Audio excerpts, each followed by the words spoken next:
Hello, everybody, and thank you so much for being here. My name is Melissa Bauknight, and this is the Ripple Connection interview series where we come together from all over the world to share our stories about living into our feminine power.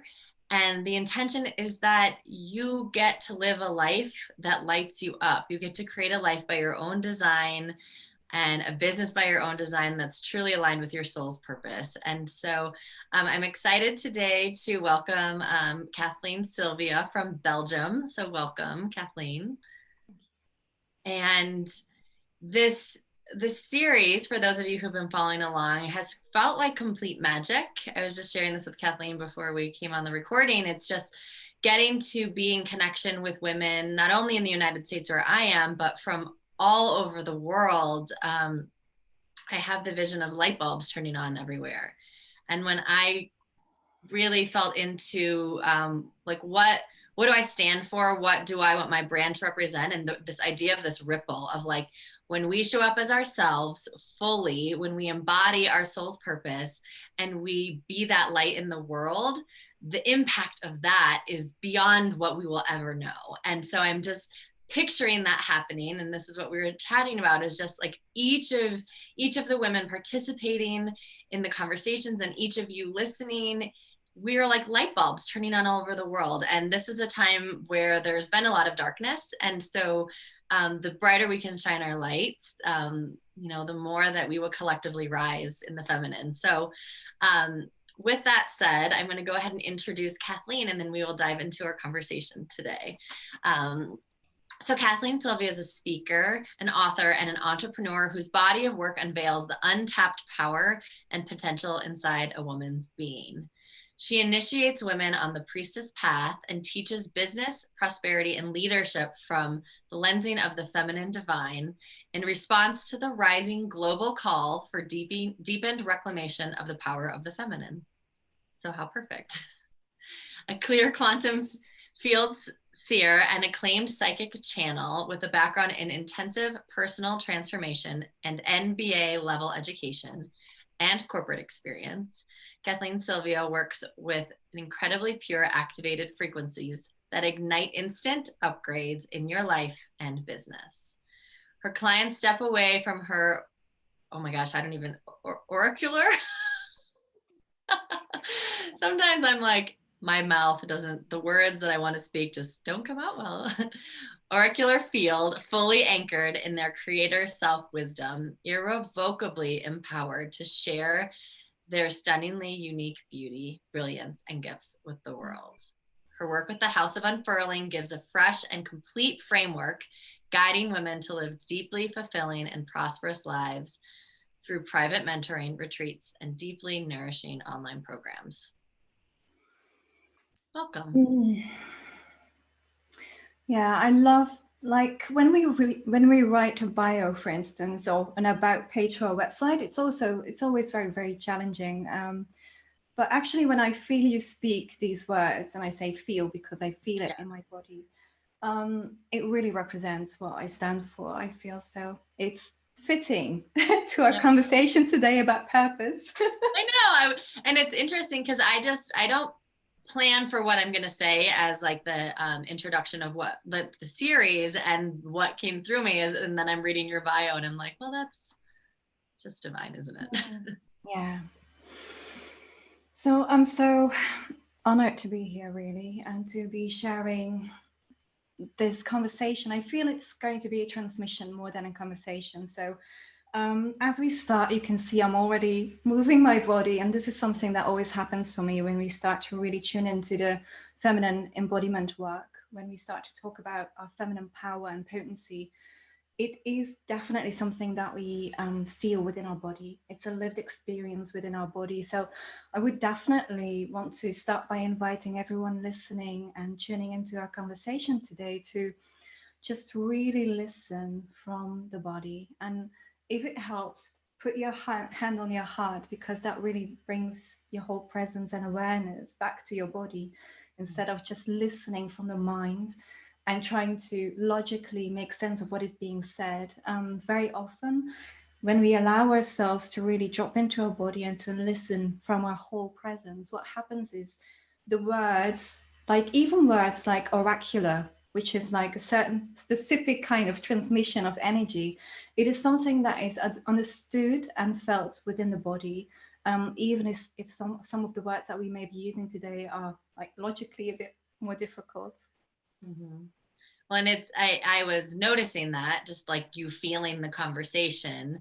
Mm-hmm. And, you know, this past year, I've really, you know, my journey has been over my whole life, but really, the feminine journey has been over the last few years. And this last year, I started to feel that, where I would be like sitting, listening to, you know, I was in a group program and I'd sit there and my body would just go like this. And I'd never had that happen before. And now it happens all the time. So it's so interesting once you start to really embody the feminine, it's like this energy really moves through you in a way that just, it's an unconscious thing. It's beautiful. Yeah, and sometimes, I think sometimes even for us, as we go on this journey and we see ourselves on camera, it can be sometimes still uncomfortable when we see that happening, when our body starts to move and we don't really control it with our minds. This is one of the things in our feminine embodiment journey as well, is that we really have to start to become more comfortable with who we are and what our expression really wants to, you know, be in the world. Mm-hmm. Because it's less about like, well, you have a corporate background too, and I have a 15-year corporate background, and you're trained as to like how you should show up, you know, in this context, how should you show up on camera? It's like, you should wear a suit and you should be still and you should smile and you should have makeup, and there's all these things that like we think how we should show up on camera. And so it's such a beautiful thing to just be able to be like, this is who I am today. This is what my body wants to do, and I get to be her. Yes, and I would actually say it's very much about trust. Like one of the themes that I talk about quite a lot of my work in my work is the feminine mystique.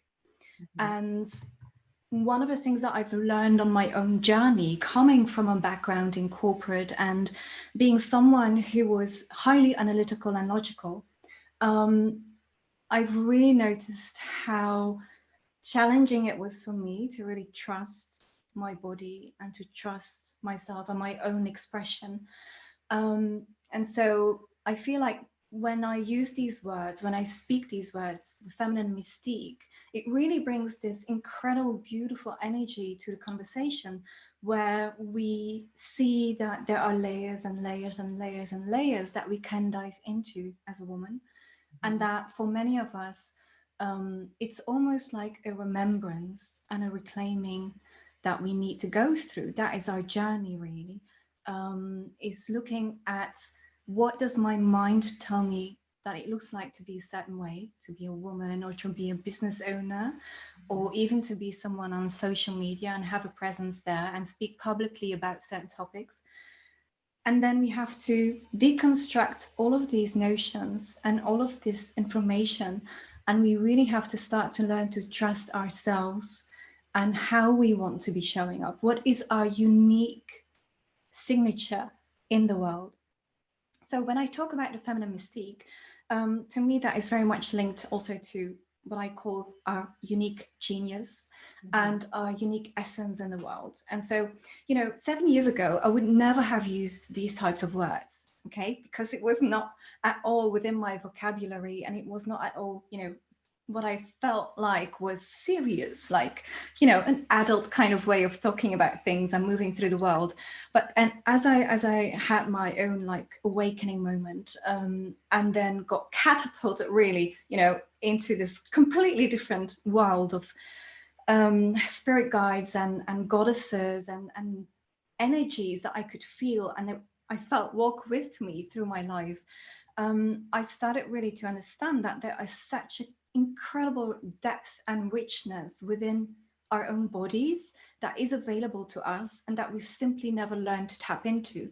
And I feel like for many of us, we do have had those experiences earlier on in life, like when I have kids. So when I see my kids, especially when they were little, they are so like alive, they are so full on present, and they don't kind of tamp down on their own unique expression. Each child is different and is happy to be different and is happy to share from its own joy. And these are things that we have learned to tamp down on, like really like squashed and dissociated from within the body, which means that for many of us, for myself, but also when I work with clients, what I see is that many of us at the start of our journey from that analytical space to what is now this more like lived experience within the body, we have to drop from our head space and our mental chatter. We really have to drop into the body, allow the wisdom of the body to speak and well up, allow that process to unfurl. That's why my business, my brand is called the House of Unfurling, because it is a process of allowing and letting it unfurl and then bloom and blossom. And we just need to give that a bit of more space. And what happens then, in my experience, and I see it time and time again in my work, is that all of a sudden, the mental chatter dies down and we become present to who we really are. And it is a mind-blowing experience, something that we could never have imagined was seated somewhere deep within us. And it will start to emerge more and more, and it will start to talk to us, and it will start to share its wisdom with us, and it wants to be expressed through us. And then this is this whole journey of really the feminine mystique and coming also into your purpose and your calling, and the expression of that within the world is this allowing, this remembrance, and then really just gently allowing yourself to find your own expression and to share it with the world. So, you know, in a couple of sentences, that's like the journey that usually, you know, takes a bit longer. But those are the phases that I always see my clients move through as well. It's like this allowance, this dropping into the body, this allowance of what wants to emerge, and really giving ourselves permission to say that, yes, indeed, you know, I am a unique person, and this is my joy, and this is what I feel called to bring to the world. And this is what I want to explore, that wants to be birthed through me, and that I want to give voice to and expression to. And when we allow ourselves to do that, that is when I feel that we really tap into what many people call our purpose, and what I like to call our unique genius. It's like this very beautiful, unique genius, medicine, gift that wants to be expressed through us. And I prefer to call it that way because, again, sometimes it helps to distance ourselves from certain words that get used a lot in mainstream vocabulary, because a lot of those words have connotations. So at first, when I heard purpose, when I was new on this journey, when I heard purpose, I looked at that still from my very analytical brain and my logical brain, and I wanted the 5-step plan to find my purpose. And I had this whole story about purpose in my mind that said, like, once I find my purpose, it's going to be absolutely clear, and this is what I'm going to be doing the rest of my life. And then I can really start living, and then I can really start building this successful business.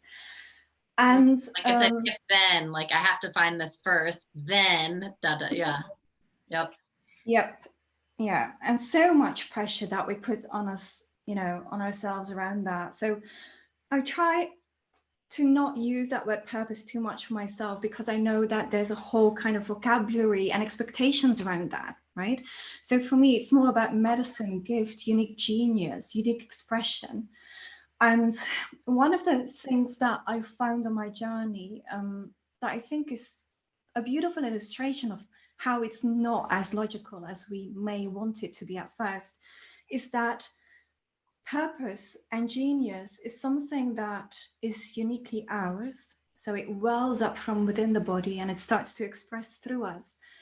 And it's also something that we feel called into, and almost like this physical, again, you know, the body, this physical, felt, visceral experience where we feel ourselves being pulled forward into a new kind of unknown path. And so it's if our purpose, if we really start to look at it less from the 5 steps to finding my purpose and more like something that comes from within us, we start to feel how we're subtly being invited into something new that very often at first we cannot really put words to. but we feel called to step into it, to explore it, to go and see where it takes us. And what happens, what I see happening time and time again, is that when we allow ourselves to walk that path, first of all, knowing that it comes through the body, that we allow it to express through the body, but also that we allow ourselves to take the pressure away and to see it more as an invitation rather than this very logical 5-step kind of, I don't know how to call it, a formula maybe towards finding our purpose. When we take away that pressure and when we give ourselves that openness, that spaciousness to go and explore what it is that really is calling us, that we feel pulling us forward, what happens is that we start to understand that purpose, calling, however you want to call it, is really something that is a path and a journey that we're going to be on for the rest of our lives. So there is this incredible, I've come to see it as an incredible tapestry that we are weaving, and that our purpose will infuse that, you know, our unique genius and medicine and gift will infuse that. So like that is one of the main threads in the tapestry that we're weaving in our lives. But then there are so many ways in which that can be expressed, right? So your unique genius, I remember when I first started to look at my purpose, because when I left corporate, I was burned out and I didn't want to go back to corporate. So I was, all of a sudden I found myself within the coaching world. And I was so excited. I wanted to be part of this incredible, like, global community of women who were really wanting to change the world and wanting to do things in a different way, a heart-centered way. And I really wanted to, you know, that was my next step, figure out my purpose and then launch my business. And one of the things that I've realized since is that our purpose is not necessarily, you know, to become a coach or to become a writer or any kind of form or format, you know, that we might want to squeeze ourselves into. Our purpose is something that wells up from within us. It's a unique expression of us. It comes through us. And the way in which it is going to express throughout your life is really this weaving. There are so many different expressions of your purpose that you can explore. And it's very, when we use these words like exploring, invitation, something that is a journey throughout your whole life, what happens is our body again starts to relax. And we really feel ourselves like drop down deeper. We find this space of calmness, and any type of pressure that we put on ourselves, any type of rushing towards making specific goals happen very quickly. Like, I'm going to find my purpose, I'm going to start my business, and then I'm going to have 6 figures in a year. Yep. Yeah. So like, I must find my purpose by February 28th. That's like so how I used to operate. I'd be like, and it's fine to have, like, to put intentions around timing, but realizing that, like, that is not up to you entirely. If there's anything that I really want listeners to take away from this conversation, is that this invitation to allow yourself, you know, give yourself some spaciousness around that. And I would say, the feminine mystique also means that you are very, very, very clear in what you are wanting to create within your life. So one of the things that is useful for me when I speak about this is that I will have this image that comes in when I talk about this, where I see myself sitting at the center of what I call my creative vortex. And I'm seated in this very calm, relaxed, confident, assured kind of way of being. And from this space, I am available to everything that comes to me, like all of these whispers that are linked to our calling, all of these ideas that come in, all of this wisdom that speaks to us from our body, but also from our spirit guides or our higher self, for instance. Like, all of this wisdom is swirling around us, is coming into us, is an invitation for us to play and explore. And at the same time, because we are the still center at the eye of that storm, that creative storm, it means that we can really speak our intentions into the world. And so it's almost as if we're speaking our intentions. And in that way, all of that chaos that is swirling around us is at the same time also becoming focused into very specific intentions that we put out into the world. So this is one of the ways that I found myself to work really well with that feminine kind of wisdom that comes in, that chaotic, creative energy that comes in, to then give it shape and focus and actually a goal within my world, is something that I think is a really beautiful marriage, in a sense of that, like this deep well of wisdom, that unknown and that exploration. And then on the other hand, also more like the masculine energy that so many of us have been highly trained in, which is logical and analytical, and wants to set goals and wants things to have structure and be more predictable. So when we marry these two energies, what happens is that we start to weave our artistry in the world. So we start to share and express our genius in the world in all of these different forms, which from an outsider viewpoint, sometimes it looks unstructured and wild and chaotic. But at the same time, for us as a person who holds the space for that and brings through the work and funnels it into the world, channels it into the world, it still feels very, very like focused and centered. And so this is something that I find is oftentimes also missing from this conversation around purpose and creating a purpose-fueled business, is that it is completely new territory for humanity, I would say.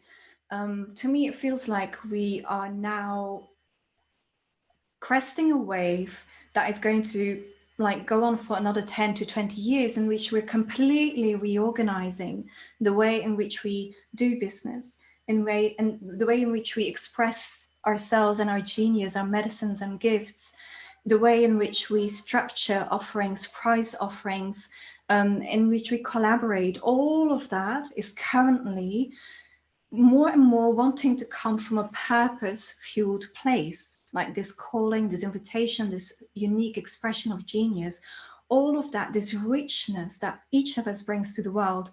I feel like all of that is now, we're really exploring how we can shape that in a way that is not just as it used to be, like business in the old way and corporate that we experienced in the old way is purely analytical and like very logical and not very humane.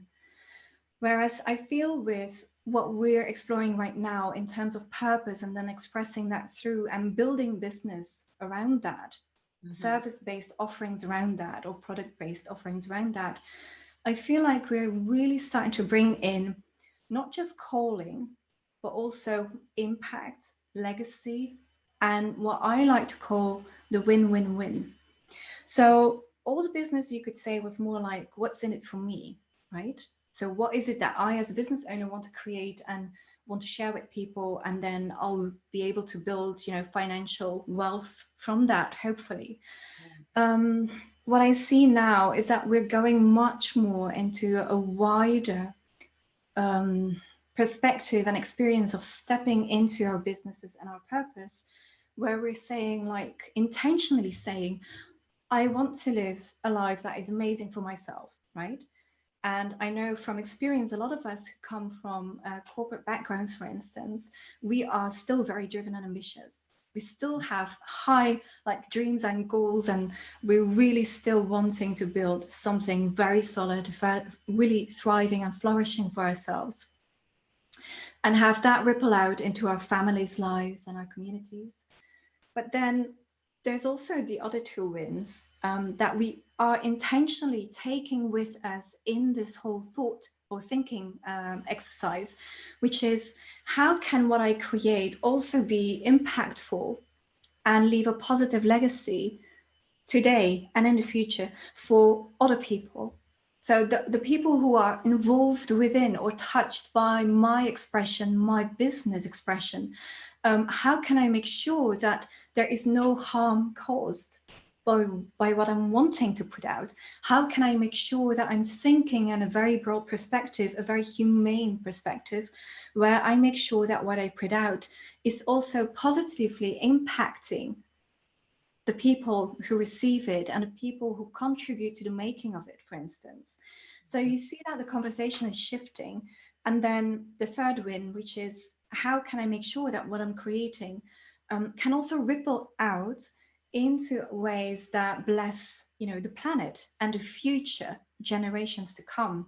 Like, we both have children. For me, this is definitely a concern that I have. I don't want to cause extra harm through anything that I do with my expression of my purpose or my business.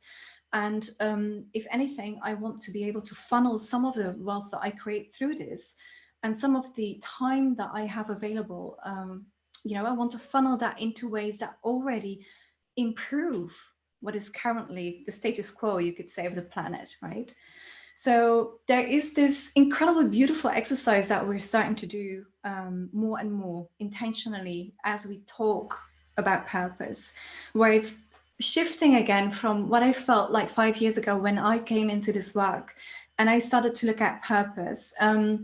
It was very analytical and logical, and also it was very narrowly focused on me, like, this, what is my purpose and how do I express that and how do I, create wealth from that? Whereas now I see that the conversation is really evolving and almost opening up massively into so many different aspects of conversations that we now have. So, and I'm really, really excited. The difference and the way that it feels when because you can, it's the win-win-win. It's the world of the and. It's like you can care about yourself and your impact and what you receive, and it can be centric around service and impact. And it's like when those, because I've just been feeling that. I've only been out of corporate for 1.5 years now. And I've really felt that, like, especially in November, I had like just this amazing month and I was just crying all the time, and I'm like, I can't believe I got paid and I got to do this work. Like it was like the feeling of like, this makes sense now. Yes. Like I got to do my work, to live out my purpose, to make a contribution, to make this massive difference and receive so abundantly from it. I'm like, why haven't I been doing this for 38 years? Well, not that I was working as a baby, but like at least the last 15, and so I think, like, for those of you listening, there's no appropriate timeline to get this, right? Like if you're 65 or you're 19 or anywhere in between, whenever you get this, your calling, or you start to get curious about like what your unique genius is, it's like, that's perfect. There's always, it's the perfect time to step into it wherever you are. And you haven't missed it. Like there's always an opportunity for it. Yeah, absolutely. And something else that I think it really beautifully complements that message is that you don't really have to see creating impact, for instance, as this massive kind of thing that you have to, again, seek, to understand and then to express. One of the major shifts that I had in my earlier journey was when I realized, like, I'm already creating impact just by being me. And the more that I allow myself to, again, come home to myself and to let myself be guided by my own genius and medicine and express that out, and then allow myself to be guided by my own wisdom instead of always looking outside of myself, allow my own being to speak to me and allow my own being to guide me on my path and guide me into experiences and people and expressions.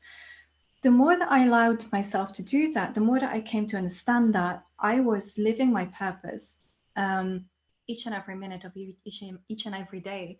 And I was living it not just when I was thinking about purpose and thinking about a form to channel that into.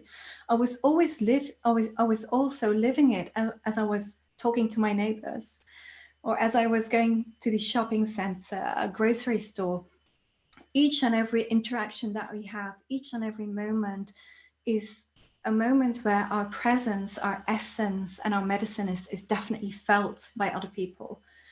And so again, I feel that that takes away a lot of the pressure that we may put upon purpose and calling and impact, and that we can really allow ourselves to bring it back to the here and now, and to, you know, us being enough and adequate in who we are and as we are right now. And it can take beautiful forms. You may at one point decide that you want to, that you have a beautiful life experience and that you want to share about that in some form, you know, in some intentional way. But your impact and your purpose and your medicine is also something that just comes through your being and your presence. And so you can definitely be in your purpose and in your impact when you go and pick up your kids from school, for instance. And in the way that you are there, in the way that you are with them when you meet them again after the end of their school day, in the way that you are with the other people at the school gates, you know, all of this is again a way in which each of us feels one another, and in a way in which we create can create intentional impact. And I think that's important also to share within the context of these types of conversations, because again, for many of us, the way that we have been taught and trained is very much about, it has to look a certain way to be effective and valid. And so we may be up in our heads trying to figure things out, like, what is my purpose? What does my calling look like? How do I express it? What will my impact be? And there is a place for that. I mean, we don't dismiss the mind. The mind is a part of our body, right? And so we bring it to the table in terms of looking at what we're going to express and how.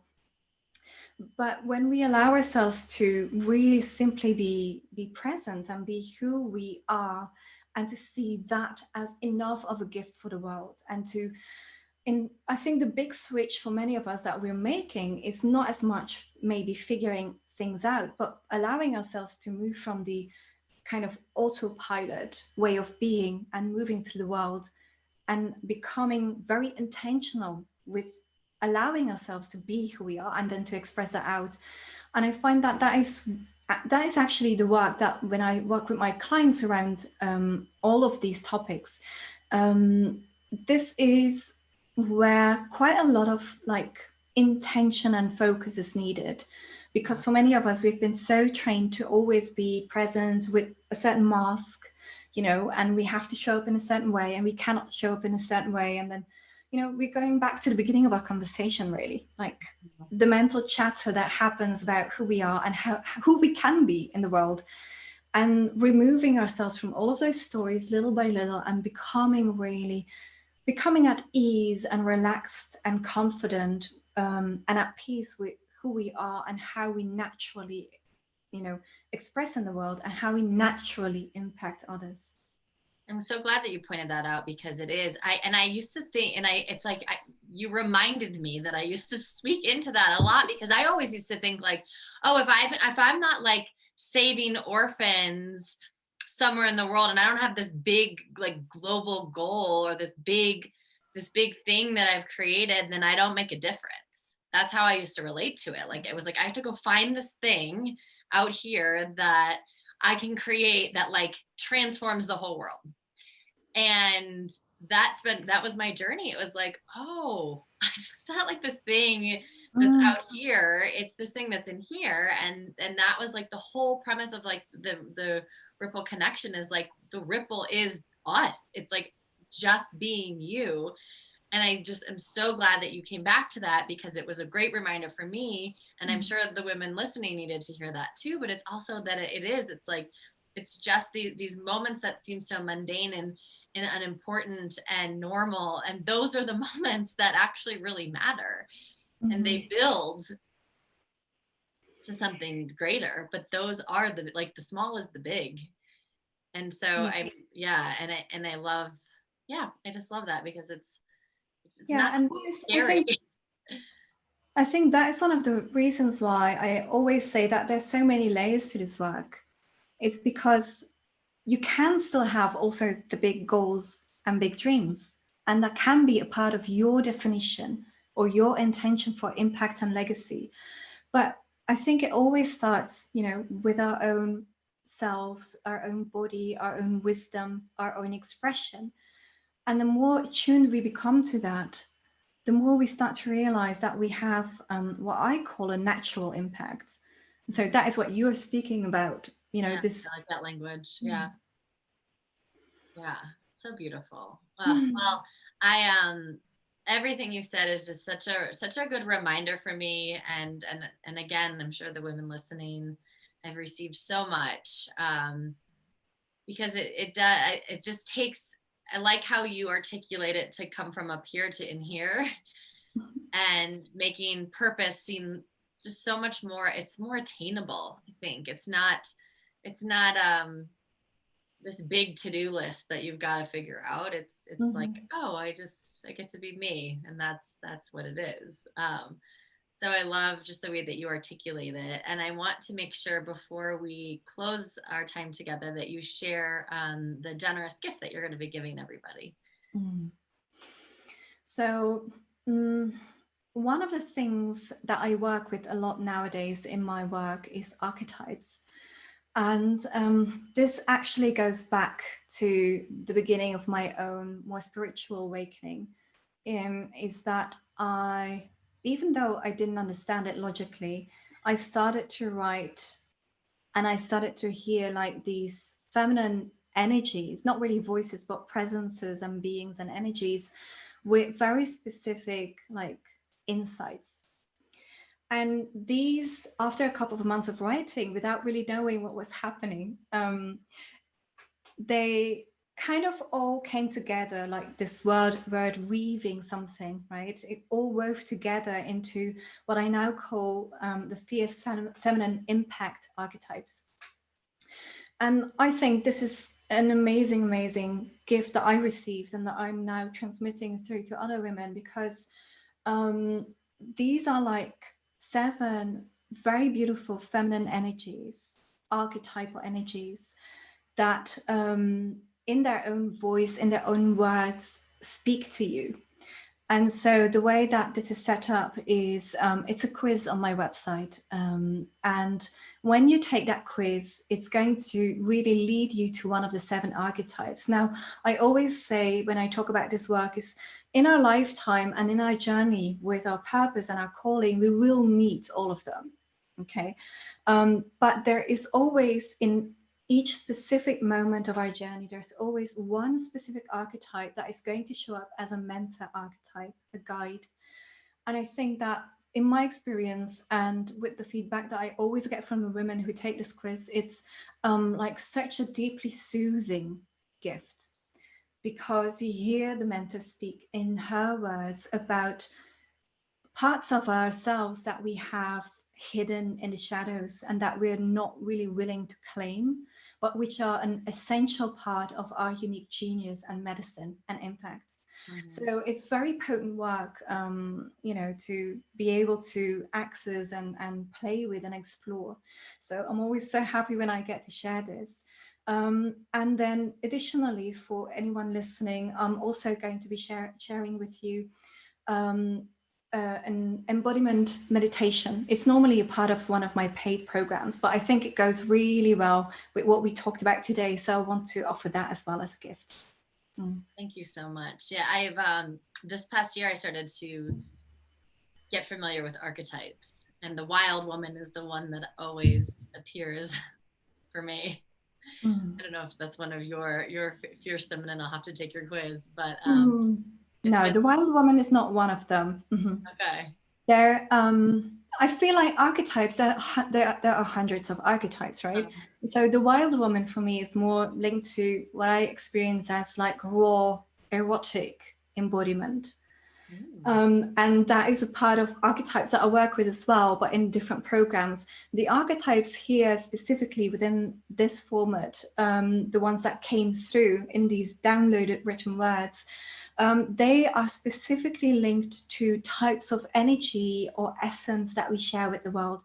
For instance, one of the archetypes is the mystic healer, and another one of the archetypes is Mother Earth. So they are much more linked to ways in which we flow our own medicine into the world. So it's why I call them the feminine impact archetypes. And well, thank you so much for generously sharing those gifts. And it's my pleasure. And I'm so grateful that you were able to be here today and to be part of this collaborative effort from all of these amazing women. It's just so beautiful to get to just see a glimpse into your journey and into the impact that you're making. So thank you so much. Thank you so much for having me here and having us share presence and transmission, really. So I'm always so excited to hear that word that you use, ripples, because I really feel like, again, when we bring it back to the feminine way of doing things, this is what we do. It's this gentle allowing of things to ripple out from one woman to another. So thank you. You're welcome. And for everyone tuning in, thank you so much for being here today and for being on this beautiful journey that we've all co-created in this Create Your Ripple series. And stay tuned for more conversations that will continue to deepen your relationship with your feminine power.